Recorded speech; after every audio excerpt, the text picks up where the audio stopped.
Beherrschst du Dinge so gut, wie du glaubst? Wie gut kannst du mit Geld umgehen? Wie gut kannst du die Gefühle anderer Menschen ablesen? Wie gesund bist du im Vergleich zu anderen Leuten, die du kennst? Sind deine Grammatikkenntnisse überdurchschnittlich gut?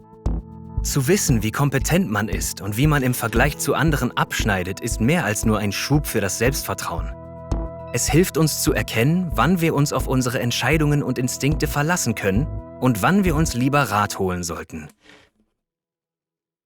Die psychologische Forschung zeigt jedoch, dass wir uns selbst nicht besonders gut einschätzen können.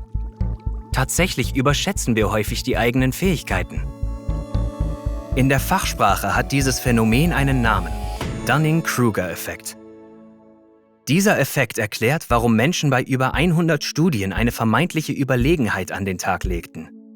Wir halten uns für so viel besser als andere, dass es gegen die Gesetze der Mathematik verstößt. Als Softwareingenieure zweier Unternehmen ihre Leistung bewerten sollten, sahen sich 32% der Ingenieure der einen Firma und 42% der anderen unter den besten 5%. In einer anderen Studie schätzten sich 88% der amerikanischen Autofahrer als überdurchschnittlich gut ein. Das sind jedoch keine Einzelfälle. Im Durchschnitt halten sich die Menschen in den Bereichen Gesundheit, Führungskompetenz, Ethik und vielen anderen für besser als die meisten anderen.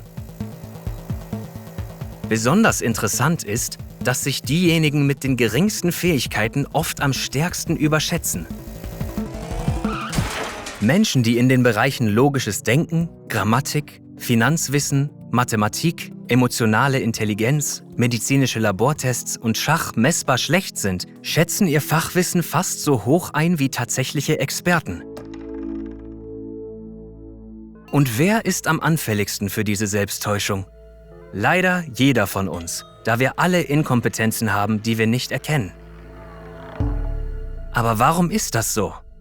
Als die Psychologen Dunning und Kruger diesen Effekt 1999 beschrieben, argumentierten sie, dass Menschen mit wenig Wissen und Fähigkeiten in bestimmten Bereichen doppelt anfällig sind. Zum einen machen sie dadurch Fehler und treffen schlechte Entscheidungen. Zum anderen verhindern diese Wissensdefizite aber auch, dass sie ihre Fehler bemerken. Mit anderen Worten, Inkompetenten fehlt das nötige Wissen, um überhaupt zu erkennen, wie schlecht sie sind. Als Forscher zum Beispiel die Teilnehmer eines College-Debattierwettbewerbs befragten, verloren die schlechtesten 25% der Teams in den Vorrunden fast 4 von 5 Debatten. Die Teilnehmer dachten aber, sie würden fast 60% gewinnen. Ohne klares Verständnis der Debattierregeln erkannten die Studenten gar nicht erst, wann und wie oft ihre Argumente versagten. Der Dunning-Kruger-Effekt besagt nicht, dass uns unser Ego blind für die eigenen Schwächen macht. Meist räumen Menschen ihre Defizite ein, wenn sie erkennen. In einer Studie waren Studenten, die bei einem Logiktest zunächst schlecht abgeschnitten hatten und danach einen Logik-Schnellkurs besuchten, durchaus bereit, ihre vorherige Leistung als schlecht zu bewerten. Das ist wohl der Grund, warum Menschen mit moderater Erfahrung oder Expertise oft weniger Vertrauen in ihre Fähigkeiten haben. Sie wissen genug, um zu erkennen, dass sie vieles nicht wissen. Experten hingegen sind sich in der Regel bewusst, wie sachkundig sie sind. Sie irren sich jedoch oft auf andere Weise. Sie nehmen an, dass alle anderen ebenfalls über Fachwissen verfügen. Folglich sind Menschen, egal ob inkompetent oder hochqualifiziert, oft in einer Blase inkorrekter Selbstwahrnehmung gefangen. Die Inkompetenten erkennen ihre eigenen Fehler nicht, während die Hochqualifizierten nicht wahrnehmen, wie außergewöhnlich ihre Fähigkeiten sind. Wenn der Dunning-Kruger-Effekt also für jene, die ihm unterliegen, nicht erkennbar ist, was kann man dann tun, um herauszufinden, wie gut man tatsächlich in bestimmten Dingen ist?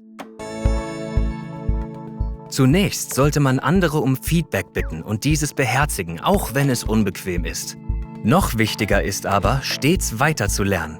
Je mehr Wissen man erlangt, desto unwahrscheinlicher ist es, dass man unsichtbare Kompetenzlücken hat. Vielleicht läuft ja alles auf das alte Sprichwort hinaus. Streitet man sich mit einem Dummkopf, sollte man sich vergewissern, dass der andere nicht das Gleiche tut. Klick auf Abonnieren und bleib neugierig. Bleib informiert.